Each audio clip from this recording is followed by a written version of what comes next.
ఇంకెక్కడ చూసినప్పుడు శ్రీలీల సౌండింగ్ మొత్తం మోగిపోతూ ఉంది మొత్తం. సో పర్టికులర్గా మీ నటనని మీ డాన్స్ డామినేట్ చేస్తుంది అంటే ఏం చెప్తారు? దెబ్బలు పడతారు రాజా, దెబ్బలు పడతారు. లీలా ఫిక్స్ అవుతుంది. మంచి క్వశ్చన్ అడిగితే, కంఫర్టబుల్ క్వశ్చన్ అడిగితే వన్ మోర్ టైం అంటదంట. అది కూడా అడుగుతా, అది కూడా ఉంది. నెక్స్ట్ క్వశ్చన్ అదే. ఐ థింక్ మీరు అన్నట్టు ఖచ్చితంగా అండి, I agree with it. And అందుకే ఈ ఇయర్ సో నా ఎగ్జామ్స్ కోసం నేను కొంచెం గ్యాప్ తీసుకున్నాను, కపుల్ ఆఫ్ మంత్స్. అండ్ ఆ టైంలో కొంచెం స్క్రిప్టింగ్ మీద కూడా నేను నా నాలెడ్జ్ పెంచుకొని I want to do more character oriented things. నేను నిజంగా నటన నేర్చుకునే నాట్యం వల్ల I'm a classical dancer. So అది నేను I still wear it proudly. కానీ యాక్టింగ్ అనేటప్పటికీ obviously you have that passion inside. And ఈ సినిమాలో నాకు ఎస్పెషలీ అందుకే ఆ ఛాన్స్ దొరికింది. అండ్ ఎన్నోసార్లు మేము మాట్లాడుకున్నాం కూడా.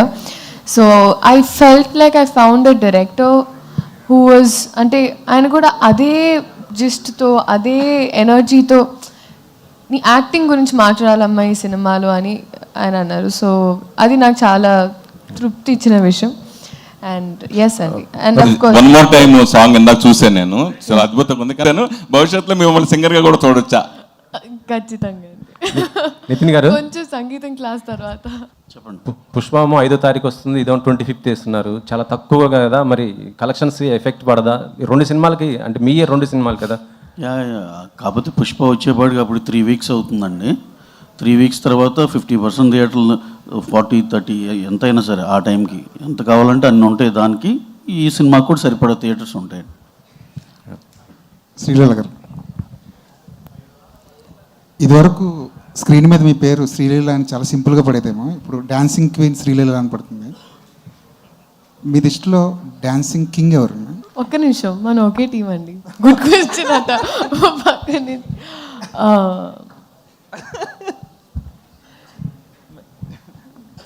మెల్లిగా క్వశ్చన్స్ వైజ్ పెనం హీట్ ఎక్కుతుంది. అప్పుడే ఆన్ చేశారు.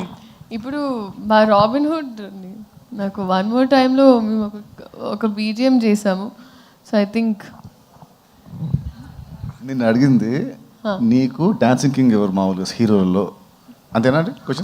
పక్కన ఆయన ఉన్నారని చెప్పి ఆయన పేరు చెప్పక్కర్లేదు, మీకు ఆప్షన్స్ చాలా ఉన్నాయి. అదే ఎగ్జాక్ట్. ఇప్పటి వరకు వాట్ ఐవ్ సీన్ బన్నీ గారు అండి.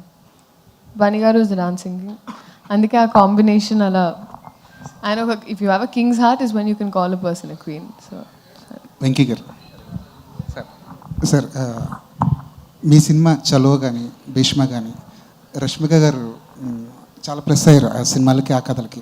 ఈ సినిమా కూడా స్టార్టింగ్ రష్మిక గారిని తీసుకున్నారు. ఆవిడ ఎందుకు డ్రాప్ అయ్యారు? మళ్ళీ ఈ సినిమాలో ఏమైనా స్పెషల్ అపియరెన్స్గా కనిపించే అవకాశం ఉంది? యాక్చువల్లీ అండి, మా సినిమా ఒప్పుకునే టైంకే రష్మికకి ఇంకొక 2 సినిమాలు ఉన్నాయి ప్యారలల్గా. అండ్ ఇంక్లూడింగ్ అంటే 2 సినిమాలు హిందీలో ఉన్నాయి అండ్ ఇంక్లూడింగ్ పుష్ప కూడా ఉంది. సో ఎప్పుడైతే మేము డేట్లు ఇస్తున్నామో సేమ్ డేట్లన్నీ కూడా మిగతా సినిమాలకు కూడా ఉన్నాయి. సో ఇక అసలు అందరూ ఎట్లా ఉంటుందంటే ఇక 2 daysకి లేకపోతే 3 daysకి షెడ్యూల్స్ ప్లాన్ చేసుకోలేక అది ఎవరికి ఫీజిబుల్ కాదని చెప్పి సో ఈ సినిమా వరకు ఓకే డ్రాప్ అవుదాం అని అనుకున్నామండి. స్పెషల్ అపియరెన్స్కి అసలు స్కోప్ లేదు ఈ సినిమాలో. సో దీంట్లో అయితే ఏం లేదండి. వెంకీ గారు, పుష్ప అనగానే డేవిడ్ వార్నర్ గారు గుర్తొస్తారు మనకి. రీసెంట్గా ఒక డేవిడ్ వార్నర్ గారు యాక్టింగ్ చేస్తున్నారని ఒక పిక్ లీక్ అవ్వగానే అందరు పుష్ప అన్నారు. బట్ కట్ చేస్తే ఏంటంటే నెక్స్ట్ డే తెలిసింది ఏంటంటే రాబిన్ హుడ్లో ఆయన క్యామియో చేస్తున్నారని. సో ఆ క్యామియో వెనకాల ఏంటి సీక్రెట్ ఏంటి, ఎలా ఉండబోతుంది ఆ క్యారెక్టర్? ఆ చాయిస్ ఎవరిది? David Warner. బేసిక్ ఇది టైం వచ్చినప్పుడు రివీల్ చేస్తాం. తెలీదు, గుర్తులేదు, మర్చిపోయాను. అండ్ ఈ సినిమాలో మీరు ట్రంప్ కార్డ్ అంటున్నారు, ఒక సాంగ్, ఐటమ్ సాంగ్ కేతికా గారితో చేయించినట్టున్నారు. సో ఎప్పుడు రిలీజ్ చేస్తున్నారు ఆ సాంగ్?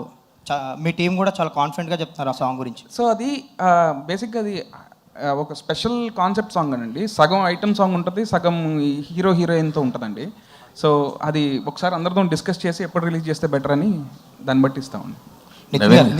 నితిన్ గారు, మీరు ఎక్స్ట్రాడినరీ మెన్ టైంలో శ్రీలీల గారు సరిగ్గా డేట్స్ ఇవ్వలేదు అయ్యని ఫన్నీ వేలో చెప్పారు. ఈ సినిమాకి బాగానే ఇచ్చారా డేట్స్, కావాల్సిన డేట్స్? అప్పుడు చాలా బిజీగా ఉన్నారు ఆవిడ. మీరు ఆ ప్రెస్ మీట్లో కూడా చెప్పారు వెంకీకి.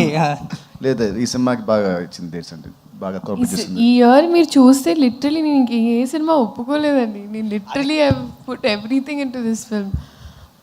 నితిన్ గారు అలా కామెంట్ చేశారు కాబట్టి ఇంకా ఈ సినిమాకే ఇచ్చారా లేదు ఆయన అప్పటికి నాకు నితిన్ గారు నవీన్ గారు నితిన్ గారు ఇక్కడ నితిన్ గారు సార్ సార్ అంటే ఒక budget wise biggest budget till date అంటున్నారు.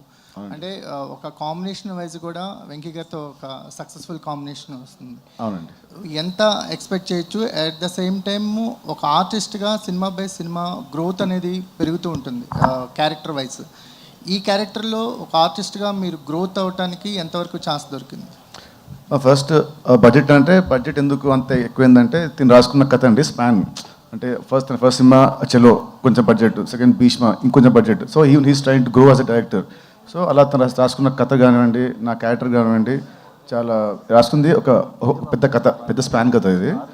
అండ్ నా యాక్టింగ్ వస్తే ఈ సినిమా నాకు ఎలా హెల్ప్ అవుతుందంటే తిను రాసిన క్యారెక్టరైజేషన్, అంటే ఇన్ని లుక్స్, ఇన్ని వేరియేషన్స్. అండ్ భీష్మ కంటే దీంట్లో more comedy and more heroism and more stronger story and more stronger visuals అన్నీ ఉంటాయి. సో అలా